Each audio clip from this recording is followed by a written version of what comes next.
And we're live. Drew, I remember. So stop me if you don't want to talk about this, but I remember you were working at that gym, and and then there was something happened, and you were asked to no longer work at that gym. Yeah, Drew, tell us about that. You should at least give him the story of how you realized you were fired. You should at least give him that. I'm honestly, at this point, man, because I've been able to emotionally and professionally recover, I honestly would probably just, I'm comfortable with it. I'm cool with this one. Yes. Tell us a story, Drew. Because and then I got to invite everybody who knows me down here to watch this so they can all get the real story, too. All right. I was working at ISI and training there. Met a girl. She was a client, and we hit it off pretty well, but I was skeptical about taking it to a sexual level because obviously I don't sleep with clients. It's too much.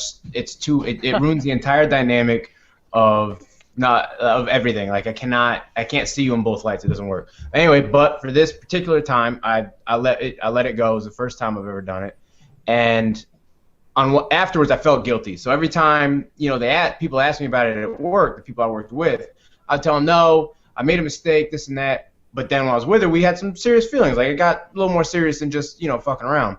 So I had feelings, knew it was wrong, and just constantly, I went back and forth. I'd tell the people at the gym, yeah, it's over, I nipped it in the bud, but then I'd call her, I'd see her, we'd hang out, and there'd be more feelings developed. So anyway, it came off like I was lying, which technically I was, saying I was cutting her off and didn't, and hiding it from them. So they let me go. I continued dating her for a little bit. It didn't work out for other reasons. She's a good girl, 100%. Wasn't really anything she did wrong. It just wasn't a fit on some levels. So then when they found out I was fucking a client behind their back is how they kind of spun it. They, those bastards. Don't they see you were just sleeping with a client behind their back?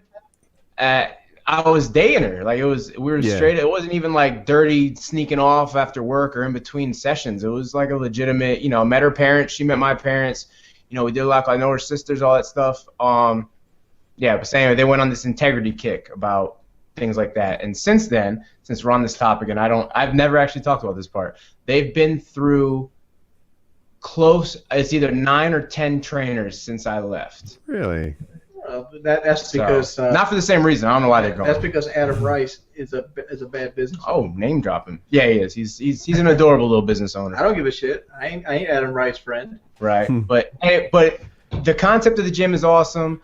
A lot of the people that train there are great. It's just a couple people in there that they just weren't happy with a couple of things going on. So I got the boot. Let me tell you a bullshit thing about Adam Rice. I looked at his contract. Jesus.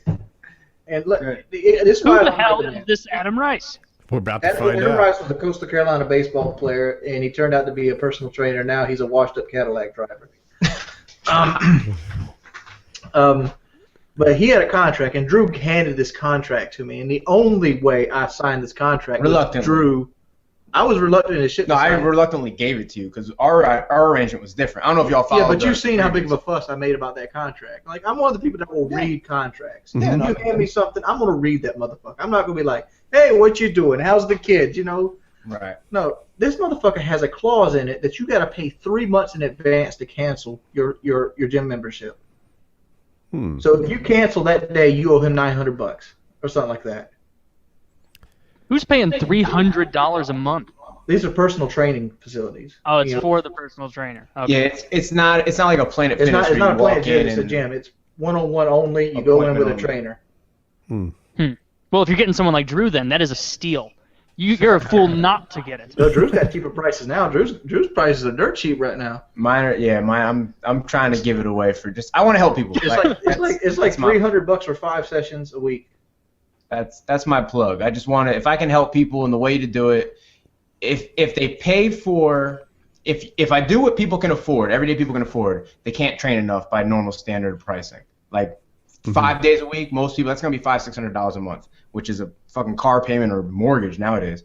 And if they train And if they just pay what they can afford, like I said, they're only training 1 or twice a week. So yeah, I'm doing something cheap because honestly, if I get results out of it and people get results out of it, the business side's been coming along more when I just help. Like if I just jump in and say, yeah, let's do some stuff, let's figure it out. I'll get something you can afford going. 5 days a week is now my minimum. Like you have to train with me 5 days a week because I don't want to be part of people who are going to be there twice a week, 3 times a week, and then tell me it didn't work. Let me contest about this. I was on the fence of 5 days a week because we were doing 3 days a week, but beforehand with ISI, and like when you do 3 days a week, you get sore on those off days, and when your body is naturally adjusted to 5 times a week, you don't get sore. You go in, you push harder every day, and you grow. That's how I went from 45 pounds to damn near 150 in a month on the bench. But it helps to have a guy like Drew do that, right? Like you're not working the same muscle group 3 days in a row. He knows what he's doing. Somebody knows what he's doing and not going to get you hurt. Yeah. Right. No, it's fun. What were you gonna say? I was gonna say it's tricky. Like I'm not an expert in working out, but I remember, like, for example, if you want to work your arms one day and your lats another day, it's kind of hard to work your lats without working your biceps. Right. And you put them on back-to-back days, and all of a sudden, you're working your biceps every day, and it's not good. You need a pro. Give you a hand. A lot of our workouts come from Larry Evans. I don't know if you know this, because like I look at Larry Evans and I'm like, I can do what this guy can do and I can do it better. But obviously I'm 150 pounds lighter than him. Right. But that's what I was looking at over here. It's like he's sitting there doing Tysons, and I told Kyle about Tysons. I'm like, I can do Tysons. Which one's the Tysons? Tysons where you basically you put your feet up and somebody pushes them down. Oh yeah. Over and over again. Yeah. People love those. They work. That's one thing that. Do y'all know what he's talking about? Where you lay on the ground. Yeah. It's an ab exercise. Trainer, yeah, exactly. It's one of the more effective workouts you can do. Do you do the thing where you throw the ball at his belly? Not yet. That looks fun too. I got not yet. We got. Well, I'll tell you what. We should try it. That'd be fun. I got him at the house. We could do that. I mean, there's so many things that we can do. You want to show them all? Yeah. Drew, you want me to hit him with a ball right now? No, I want you to do what you think is right. Drew's like, cause I'll fuck him up. Because I was like, Kyle just destroyed 7 condoms. We can at least hit each other with a Drew, on that whole girl thing, it must come up like, I just feel you're in a physical situation, right? With people who care about fitness. Right. I swear, I bet this is a really common problem in the industry. Like for a girl to like her trainer, assuming the girl's the client, and the trainer to like the girl, like you're spotting her, you're kind of like a mechanic working on a body with your hands are going to be on there, right? Not in a sexual way, but you got to be holding her elbows up. He's like, oh, it's sexual. You just grab it. You're going to want to feel it flex right here in your taint.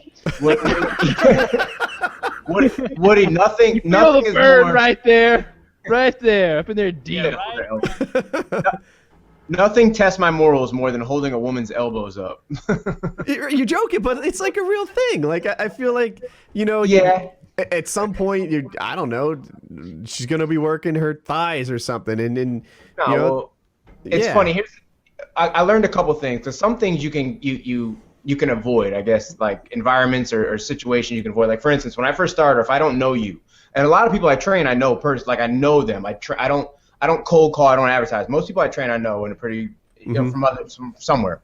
But if I don't, even funny things like instead of saying butt or ass or whatever, I try and say hips instead of chest. Stick your chest up or hold your chest at shoulders back. There's languages that get people to do the things you want without accidentally crossing it in.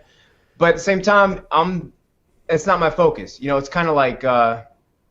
I don't know if you're always around it's not the same as if it's like I'm out at the bar or I'm at like a singles auction or something like that. It's I have a different focus. So squats, obviously it's a pelvic thrust. You want to do a squat right, keep your knees behind your toes, keep them over your ankles would be great if you can keep that kind of balance. Stick your ass out, take the weight so you can feel it right where your hamstring kind of meets your ass cheek. Like that's where you want to feel that pull when you go past parallel. Then you roll your hips back under you. It's a really vain move. Fitness in general, like you said, it's a borderline vain profession. But people catch feelings until they kind of understand the demeanor. You can set the tone. You know what I mean? Like if I'm flirting and stuff like that, well then then yeah, it's gonna go the wrong way. But at the same time, my focus is to get you to hit goals. So There the you sex are, part- viewers. It How could be not like- to it could be get like laid that by situation Drew. when we were squatting and I pushed up so hard I farted all over you. Yeah, it was that was fun. That happens more than not. You know, So, I was for going to an ask example, about that. I you were wasn't sure training how to a bring it woman. up. I'm sorry, Merker. What were you saying? So, Drew, for example, if you were training a woman, you would say something when she was squatting, like keep your back straight and not get that cunt down to knee level. Like not I something have like not that. yet used get that cunt down to knee level in a training environment. That would not. But, Okay. For lack of a better term, that may slip out now because of your gracious mentorship. You're gonna be all exasperated working with some lady. Just get that vag down to knee level, will you? Right, yeah. Hey, training gets intense, man. Sometimes Freudian slips come out, you know. Sometimes.